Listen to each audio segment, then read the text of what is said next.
आशा करता हूं आप सब बहुत अच्छे होंगे। मेरा नाम है सिद्धांत अग्निहोत्री, स्टडी ग्लोस पे आपका बहुत बहुत स्वागत है। आज हम लॉजिस्टिक्स सेक्टर की बात करेंगे। लॉजिस्टिक्स सेक्टर क्या, जो इधर से उधर चीज़ों को ले जाते हैं, ट्रांसपोर्ट करते हैं। जैसे मैंने अगर मान लीजिए कि आपने मेरा कोर्स खरीदा और मैंने आपको कोर्स भेजा, तो भाई वो लॉजिस्टिक्स का पार्ट हो गया। अब जैसे दवाइयाँ आती हैं तो लॉजिस्टिक्स का पार्ट हो गया, इधर से उधर इतनी सारी दवाइयाँ जो लोग ले जाते हैं, है ना। तो ये न्यूज़ में इसलिए है क्योंकि logistic division of the ministry of commerce और इंडस्ट्री ने फ्लीट स्मार्ट सिटीज का प्लान सबके सामने बताया। तो ये बहुत ही शानदार चीज है, फ्लीट स्मार्ट सिटीज। इसका मतलब क्या है? तो सरकार का ये एम्बिशियस प्लान है। अब इसमें 10 शहरों को डेवलप किया जाएगा as a fleet smart cities, ठीक है ना। मालगाड़ी, अरे मालगाड़ी कह रहा हूं, मतलब फ्लीट और डेडिकेटेड फ्लीट कॉरिडोर होता है। फ्लीट मतलब होता है जो, जैसे जो गुड्स हैं, जो भी सामान है वो ट्रक्स ट्रेन्स के द्वारा जो ट्रांसपोर्ट होता है ना, उसी को कहते हैं फ्लीट। तो फ्लीट स्मार्ट सिटीज 10 शहर फ्लीट स्मार्ट सिटीज के तर्ज पे बनाए जाएंगे। तो अब इसमें सरकार, प्राइवेट स्टेक होल्डर्स, हर कोई काम करेगा। देखिए सरकार ने कोई प्रोडक्ट बनाया, अब सरकार ने अगर कोई प्रोडक्ट बनाया तो वो बोलेगी कि भाई देखो ये मेरा प्रोडक्ट है, इसको यहां से यहां ले जाना है। जैसे स्टील बनाया, एनटीपीसी नहीं, जैसे सेल ने स्टील बनाया, तो अब स्टील को यहां से यहां ले जाना, तो जो लॉजिस्टिक सर्विस प्रोवाइडर्स होंगे तो प्राइवेट होंगे। प्राइवेट भी हो सकते, सरकार भी हो सकते, सरकारी भी हो सकती है। हो सकता है लॉजिस्टिक्स जो भाई इधर से उधर सामान ले जाए वो प्राइवेट हो। तो इसमें प्राइवेट स्टेक होल्डर्स जैसे लॉजिस्टिक सर्विस प्रोवाइडर्स भी आते हैं, यूजर, सिटीजन, हर कोई इसमें आएगा। तो अब इसीलिए कि अर्बन फ्लीट सिस्टम को एनहांस किया जाए, तो 4 कैटेगरी में इसको डिवाइड किया गया। सबसे पहले तो भाई ये जो लॉजिस्टिक्स है ये गाड़ी से जाएगा, तो व्हीकल यूज ऑप्टिमाइजेशन, बेस्ट से बेस्ट गाड़ी का यूज करना है। फिर गाड़ी के यूज करने के लिए भाई जैसे मान लो दवाई है, दवाई को यहां से एक शहर से दूसरे शहर ले जाना है। लॉजिस्टिक का बहुत इशू आया था ना अभी कोविड-19 में, जो वैक्सीन थी वो भी बहुत बड़ा इशू था कि इतना ले कैसे जाएंगे सब। तो इंफ्रास्ट्रक्चर उसके लिए होना चाहिए। तो दूसरा इंफ्रास्ट्रक्चर डेवलपमेंट, तीसरा है डिमांड, और चौथा है land use and technology adoption. मतलब डिमांड एंड लैंड यूज तीसरा है, टेक्नोलॉजी एडॉप्शन चौथा है। तो ड्राइवर्स क्या है? वही है कि भाई जितनी ज्यादा से ज्यादा आप नई टेक्नोलॉजी यूज करोगे उतना बढ़िया लॉजिस्टिक होगा। जितना शानदार इंफ्रास्ट्रक्चर आपके पूरे देश में होगा उतना बढ़िया लॉजिस्टिक होगा। बिजनेस अपॉर्चुनिटीज भी ये प्रोवाइड करता है। फिर अर्बनाइजेशन, अगर शहरीकरण ज्यादा है तो भी लॉजिस्टिक इंडस्ट्री आगे बढ़ेगी, है ना। शहर में जैसे पहले आप देखते नहीं थे, अर्बनाइजेशन जब भी होता है तो उसमें गांव से शहर माइग्रेशन होता है। गांव में सारी चीजें, जैसे गांव में खेती हुई, अब ये जो प्रोड्यूस है ये गांव से शहर में जाएगा। अभी कैसे जाएगा? ये जाएगा मालगाड़ियों में, है ना। Consumer preference, then manufacturing sector जो है, देखिए अभी तो मैन्युफैक्चरिंग सेक्टर काफी कम है। भारत की इकोनॉमी 3 में डिवाइड है, एग्रीकल्चर, मैन्युफैक्चरिंग और सर्विस। सर्विस सबसे ज्यादा 60% कंट्रीब्यूशन है, मैन्युफैक्चरिंग सेक्टर का खाली 18% कंट्रीब्यूशन है। 18% मैन्युफैक्चरिंग सेक्टर और 18% के लगभग एग्रीकल्चर, और बाकी 64% जो कंट्रीब्यूशन है वो सर्विस सेक्टर का है। तो मैन्युफैक्चरिंग सेक्टर को हमको बढ़ाना है क्योंकि एम्प्लॉयमेंट तो यही देगा ना 2025 तक। तो लॉजिस्टिक इंडस्ट्री आप देखिए, जिसमें सब ट्रेड, ट्रांसपोर्ट, कॉमर्स कवर करती है लॉजिस्टिक इंडस्ट्री जो है ना। तो ये चीज है, ट्रांसपोर्ट सबसे क्रूशियल होता है लॉजिस्टिक एक्टिविटी में। लॉजिस्टिक मतलब ही होता है कि इधर से उधर चीजें पहुंचाना।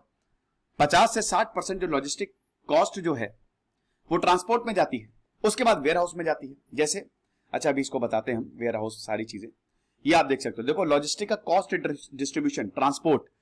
अब देखो जैसे मेरी एक फैक्ट्री है दवाई की, है फैक्ट्री क्या, मैं दवाई बना रहा हूं, जैसे सीरम इंस्टीट्यूट। अब सीरम इंस्टीट्यूट ने वो दवाई बहुत सारी बना ली, लाखों करोड़ों में बना ली। अब वो उसमें कहीं वो दवाई रखेगा, उसको कहते हैं वेयर हाउस, जहां पे वो दवाई रखेगा। वेयर हाउस आप खरीदोगे, आपने खरीदा या किराए पे लोगे तो 24% जो पैसा है आपका वेयर हाउस में जाएगा। फिर इसके बाद फ्लीट फॉरवर्डिंग, भाई ये जो सामान है वो आगे भी तो लोग लेके जाएंगे ना, तो उनको भी आप डिप्लॉय करोगी, तो फ्लीट फॉरवर्डिंग का 10% है। देन वैल्यू एडेड, जो इस लॉजिस्टिक में और वैल्यू एड होगी वो 36% है। अब ये सब आप हटा दो, 60%, अब इसको आप टोटल मिलाओ तो लगभग 40% के आसपास है। 60% ट्रांसपोर्टेशन है, 60%। अगर रोड से जाओगे, ट्रकों में माल भर भर के भेजोगे, तभी ट्रक वाले, जो आप देखते हो ना, जो ट्रक वाले होते हैं, जो ये ट्रेडिंग का बिजनेस करते हैं, बहुत अमीर होते हैं, भयंकर पैसा, अरबपति होते हैं, क्योंकि लॉजिस्टिक के बिना कुछ चलना ही नहीं है। तो अगर रोड से, सड़क से भेजोगे तो 36%, रेलवे से, मालगाड़ियों से भेजोगे, अब जैसे डेडिकेटेड फ्लीट कॉरिडोर, आपको जान के हैरानी होगी कि जो हमारी रेलवे है वो टिकट से इतना पैसा नहीं कमाती है, वो यही फ्लीट से, ये पैसा कमाती है, ये मालगाड़ियों से इतना पैसा कमाती है। तो 19% रेल और वाटर से 5%, एयर सबसे महंगा होता तो 1%। तो स्टैटिस्टिक्स आप देख सकते हो कि जो हमारी लॉजिस्टिक इंडस्ट्री का साइज है वो $215 बिलियन के आसपास है। ये आप अपने आंसर राइटिंग में देखिए, याद रखिएगा कि इकोनॉमिक्स में डेटा बहुत होता है, इतना डेटा आप मगअप नहीं कर पाओगे और ये डेटा पूछा भी नहीं जाता, यूपीएससी कभी भी डेटा नहीं पूछेगा, है ना। लेकिन हाँ, ये आप आंसर राइटिंग के लिए सारी डेटा नहीं, लेकिन कुछ डेटा, अब जैसे साइज ऑफ लॉजिस्टिक इंडस्ट्री, किसी भी इंडस्ट्री का साइज आप जरूर याद रखिए। तो $215 बिलियन है ना। कितने लोगों को रोजगार देता है? लगभग 22 मिलियन लोगों को, लगभग 2 करोड़ लोगों को, 2 से 2.5 करोड़ लोगों को ये रोजगार देता है। कितना जरूरी है ये लॉजिस्टिक्स सेक्टर को, अगर हम बढ़ाएंगे तो रोजगार भी बढ़ेगा, एम्प्लॉयमेंट भी बढ़ेगा, है कि नहीं। अब इसी लॉजिस्टिक की वजह से 5 से 8% ग्रोथ हुई है एक्सपोर्ट्स में, और अभी आप समझिए कि 10.5% तक ये बढ़ेगा 2019 से लेकर 2025 तक।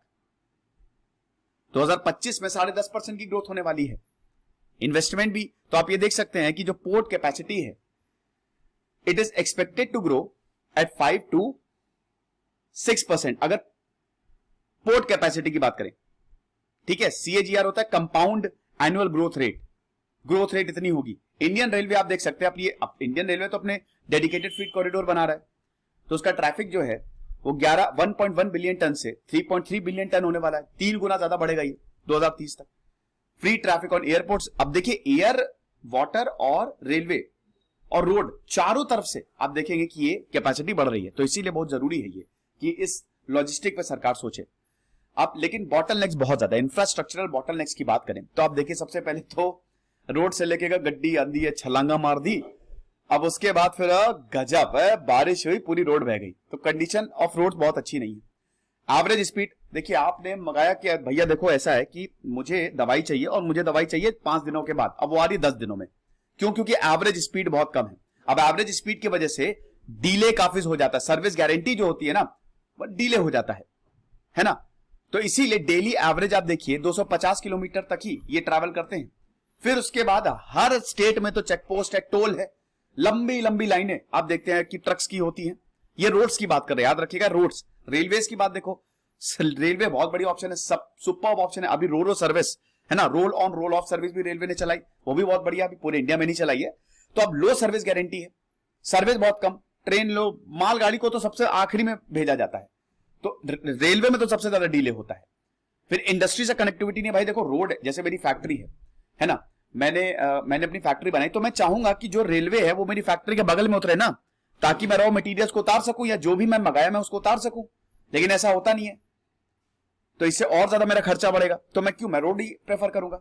शेड्यूल ही नहीं है डिपार्चर अराइवल का, कब मालगाड़ी आएगी, खड़ी रहती है, वो पैसेंजर ट्रेन को पास करते रहते हैं और मालगाड़ी खड़ी। इसीलिए तो डेडिकेटेड फ्रीट कॉरिडोर की बहुत ज्यादा जरूरत है, DFC बहुत जरूरी है। किसी दिन और बात करेंगे DFC की। एयरपोर्ट्स की बात करें तो भैया एयरपोर्ट बहुत जबरदस्त है, सबसे बेस्ट, लेकिन बहुत ज्यादा पैसा लगता है और हाई वेटिंग टाइम होता है, इसीलिए 1% हाई वेटिंग टाइम होता है। और वेयर हाउस इंफ्रास्ट्रक्चर भी इनका अच्छा नहीं है, स्टोर कहां करेंगे चीजों को। फिर पोर्ट्स बहुत कंजेशन है, हेवी कंजेशन। अब जैसे रोड्स की सबसे बेस्ट कनेक्टिविटी है, हर जगह पोर्ट्स आपको नहीं मिलेंगे, हमारे कोस्टल रीजन में ही ज्यादातर पोर्ट्स आपको मिलेंगे। इक्विपमेंट आउटडेटेड है, तो ये सारी चीजें हैं। तो सबसे बेस्ट कौन परफॉर्म करते हैं लॉजिस्टिक सेक्टर में? Germany, then Sweden, Belgium, Austria and Japan. Bharat 44वें नंबर पे है, ये आप देख सकते हैं। ये लॉजिस्टिक इंडेक्स है, लॉजिस्टिक परफॉर्मेंस इंडेक्स भी आता है, इसमें चाइना नंबर 1, थाईलैंड, ये तो अच्छा 2018 का है, ठीक है। तो हाँ आप देख लीजिएगा, ये top upper middle income economies, ये आप देख सकते हैं। भारत की जो रैंक है वो 44वीं है ना। अब चैलेंजेस क्या है? इंफ्रास्ट्रक्चर चैलेंजेस, भाई मैंने आपको बताया कि जो इंफ्रास्ट्रक्चर है वो उस तरीके का नहीं है, डिजाइंड स्टोरेज फैसिलिटीज उस तरीके के नहीं है। देन कॉस्ट बहुत ज्यादा है, भाई एयर से आप एरोप्लेन से भेजोगे तो हालत खराब हो जाएगी। तो आप समझिए कि करेंटली जो हमारा देश है, भारत है, वो अपनी GDP का 14% खाली लॉजिस्टिक पे खर्च करता है। जापान 11%, अमेरिका 9 से 10%, तो हाई लॉजिस्टिक कॉस्ट है। उसके बाद फिर और अनऑर्गेनाइज सेक्टर काफी ज्यादा फ्रैगमेंटेड है। देखिए 1000 से ज्यादा इस समय एक्टिव प्लेयर्स हैं, जिसमें large scale domestic players, global players भी आ जाते हैं। ये फर्म्स होती है ना भाई, लॉजिस्टिक जो आपको सप्लाई करेंगे वो फर्म्स होती हैं। तो अभी $215 बिलियन में खाली 10 से 15% ऑर्गेनाइज्ड प्लेयर्स है, बाकी सब अनऑर्गेनाइज्ड है।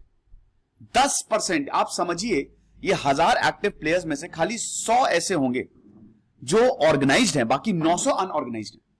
ये बहुत बड़ी प्रॉब्लम है। तो पहले तो ऑर्गेनाइज करो इसे, फिर उसके बाद स्किल्ड वर्कर। कई बार जो है ना, लॉजिस्टिक जब इधर उधर सामान करते हैं तो कई बार वेस्टेज हो जाती है। क्यों? क्योंकि स्किल्ड वर्कफोर्स हमारे पास नहीं है।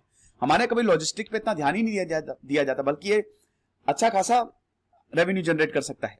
तो सॉफ्ट स्किल्स नहीं है, ये बहुत बड़ी प्रॉब्लम है। पुअर वर्किंग कंडीशन है, लोगों को इतना पैसा ही नहीं मिलता। अरे यार लेबर हो तुम, चलो ठीक है इतना पैसा ले लो काम करो, ऐसा। तो कभी भी ये प्रेफर्ड चॉइस रहती ही नहीं है लॉजिस्टिक सेक्टर। फिर नई टेक्नोलॉजी में बहुत slow adoption of new technology. जहां जापान और अमेरिका धड़ाधड़ एक के बाद एक नई टेक्नोलॉजी को अडॉप्ट कर रहे हैं, वहीं हम डिजिटल टेक्नोलॉजी को बहुत स्लो हैं अडॉप्ट करने में। इन्वेस्टमेंट बहुत ज्यादा, ह्यूज इन्वेस्टमेंट। देखिए लॉजिस्टिक सेक्टर में पैसा बहुत ज्यादा है, रेलवे में खर्चा आता है, एयर से भेजेंगे, रोड्स में भेजेंगे, बहुत पैसा, बहुत खर्चा होता है। लेकिन याद रखिएगा कि अगर आपने सही से मैनेज कर लिया तो अच्छे खासे रिटर्न्स है, बट कॉस्ट हाई लगती है और मार्जिन कम होता है बिजनेस में। तो ये भी एक इशू है। फिर रेगुलेटरी हर्डल्स है। भारत में सबसे बड़ी प्रॉब्लम है लैंड एक्विजिशन। लॉजिस्टिक के लिए आपको लैंड तो लेनी पड़ेगा ना। उसके बाद रेगुलेटरी एजेंसी में बहुत पुअर कोऑर्डिनेशन है। भारत की बहुत बड़ी प्रॉब्लम है दोस्तों, बहुत बड़ी। मुझे बहुत शिकायत है ये। हम कभी भी याद रखिएगा कि हम स्टार्टअप कभी नहीं बन सकते। स्टार्टअप भारत में नहीं हो सकता, बहुत मुश्किल है स्टार्टअप। अब होने लगा चीजें। अगर किसी को नया बिजनेस स्टार्ट करना है दोस्तों, अब प्रोसेस और टफ होता जा रहा है। अरे अगर किसी ने कंपनी बनाई है, कोई स्टार्टअप करना चाहता है, तो सरकार को सपोर्ट करना चाहिए। शुरुआत में 1 साल तक सरकार को बहुत कम टैक्स लेना चाहिए। आपको पता है कि जब आप कंपनी बनाएंगे अपनी, तो पहले तो आपको जीएसटी देना है 18%, है ना, सर्विसेज पे, मैन्युफैक्चरिंग पे। उसके बाद आपको इनकम टैक्स और देना है। कंपनी अगर आपने रजिस्टर कराई तो 30% और इनकम टैक्स, मतलब 10 रुपए कमाएंगे, 3 रुपए उसमें आप सरकार को देंगे, ऊपर से जीएसटी, दोनों टैक्स देने हैं। मेरा कहने का मतलब यह है कि एक तो जो अगर कोई कंपनी खोल रहा है या कोई लॉजिस्टिक सेक्टर में ही आ रहा है, तो चीजें बिल्कुल एकदम स्मूथ करो कि लोग इंटरप्रेन्योरशिप कल्चर जो है यहां पे बढ़े आगे। लोग खुद से आगे हैं कि हाँ यार हम इंटरप्रेन्योर बने, क्योंकि भारत में कंडीशन बहुत बढ़िया है। लेकिन भारत में कंडीशन उल्टी है। तभी आप देखते हैं कि भारत में स्टार्टअप नहीं होते हैं, उतने सक्सेस नहीं हो पाते हैं, अनटिल अनलेस आपके पास बहुत ज्यादा पैसा ना हो। अब वहीं चाइना में देखिए, अमेरिका में देखिए, धड़ाधड़ एक के बाद एक स्टार्टअप्स निकलते हैं। तो ये भारत को सोचना पड़ेगा। हम बहुत टैलेंटेड हैं, लेकिन उसमें सरकार को थोड़ा सा ध्यान देना पड़ेगा। गवर्नमेंट ऑफ इंडिया के क्या इनिशिएटिव है, जैसे जीएसटी रिजीम जो है, अब जीएसटी बहुत बढ़िया है, ठीक है। इसमें इनफॉर्मल लॉजिस्टिक सेटअप अब फॉर्मल्स हो गए हैं, सबने रजिस्टर करवाया। फिर वही है कि लॉजिस्टिक कॉस्ट को हमको रिड्यूस करना है, 14% से 10% तक 2022 तक आना है। तो इसके लिए एक नेशनल कमेटी बनाई गई है। नया लॉजिस्टिक डिवीजन ही बना दिया गया, डिपार्टमेंट ऑफ कॉमर्स ने नया लॉजिस्टिक डिवीजन बना दिया गया, ताकि सब सारी पॉलिसी और जो भी बॉटलनेक्स गैप्स है उसको कम किया जा सके, ठीक है। और बाकी सब जो सेंट्रल और स्टेट गवर्नमेंट है इसमें काम कर रही है, क्योंकि अल्टीमेटली सब जाएगा तो सेंटर और स्टेट से ही ना। तो ये चीज है। अब लॉजिस्टिक सेक्टर जो है वो harmonised master list of infrastructure सब सेक्टर में आ गया है, ठीक है। अब ये बहुत ज्यादा बेनिफिट करने वाला है। अब इसका मतलब ये है कि harmonised master list of infrastructure मतलब ये है कि ये सेक्टर बहुत ही इंपॉर्टेंट है। प्लस अगर इस लिस्ट में कोई भी आता है तो उसको पैसे लेने में बड़ी आसानी होती है, लॉन्ग टर्म क्रेडिट दिया जाता है, लंबे समय के लिए आप पैसा ले सकते हैं। Then ministry of commerce and industry ये भी इंटीग्रेटेड लॉजिस्टिक पोर्टल डेवलप कर रही है। जो ट्रांजैक्शनल प्लेयर है, मतलब एक तरीके से ये जो पोर्टल है, पोर्टल टेक्निकल है, तो इसमें जो काम करना चाहता है या जो काम करवाना चाहते हैं उनको कनेक्ट कर देगा। जो लॉजिस्टिक सर्विस दे रहे हैं और जो लेना चाहते हैं उनको कनेक्ट कर देगा। इसमें बहुत सारी सरकारी एजेंसीज और प्राइवेट प्लेयर्स भी होंगे, port, terminal, shipping lines, railways. ऐसा पोर्टल हो जाए कि क्या मजा आ जाए। आपको, आपकी कंपनी है, आपको लॉजिस्टिक सर्विस चाहिए, आपने सिर्फ इस पोर्टल पर रजिस्टर किया, आपको पता कि रेलवे है, शिप है, पोर्ट है, बस खत्म, है ना। तो अब इससे क्या होगा कि इससे सबसे पहले तो जो डिले होता है वो, अच्छा डिले में इसमें सरकार और अब मिनिस्ट्री ने नई logistic ease across different states मतलब रैंकिंग्स प्रोवाइड की हैं। ठीक है, लॉजिस्टिक इंफ्रास्ट्रक्चर आप डेवलप करें, new logistic ease across different state index to rank state for the support they provide to improve logistic structure. तो ये अच्छी बात है, इससे डिले जो है वो कम होंगे। तो ये प्रोसेस को काफी सिंप्लीफाई करना अगर लॉजिस्टिक की बात करें। अब अगर कोई लॉजिस्टिक लॉ आ जाए तो मजा आ जाए। नेशनल लॉजिस्टिक लॉ ये पूरा यूनिफाई कर देगा, इंटीग्रेट कर देगा। One nation one contract, one nation one market. फिर एक लॉजिस्टिक पॉलिसी हो तो भी मजा आ जाए। अब हालांकि लॉजिस्टिक पॉलिसी बस फाइनलाइजेशन स्टेट पे ही है। तो लॉजिस्टिक सेक्टर की बात करें, अगर देखिए इस तरीके से, तो चैलेंजेस या लॉजिस्टिक सेक्टर की बात करें तो इसमें तो आपको सबसे पहले तो लॉजिस्टिक सेक्टर को समझाना पड़ेगा। लॉजिस्टिक होता क्या है, इंट्रोडक्शन में तो आप समझाएंगे ही। उसके बाद जब बॉडी आएगी, बॉडी में आपको पॉइंट्स लिखने पड़ेंगे। पहले तो आप ये लिखिए, देखिए कोशिश करें कि अपने वर्ड्स पॉइंट, अपने आंसर पॉइंट्स में ही लिखें। अब कुछ आंसर आप पॉइंट्स में नहीं लिख सकते, सारे आंसर पॉइंट्स में ना लिखे। कुछ आंसर जो होते हैं, मतलब हालांकि क्वेश्चन टू क्वेश्चन डिपेंड करता है कि क्या पॉइंट वाइज होना चाहिए, क्या पैराग्राफ वाइज होना चाहिए, तो इसमें तो आप पॉइंट वाइज लिख सकते हैं। ओके, तो खुश रहिए, पढ़ते रहिए। जैसे सिद्धांत अग्निहोत्री साइनिंग।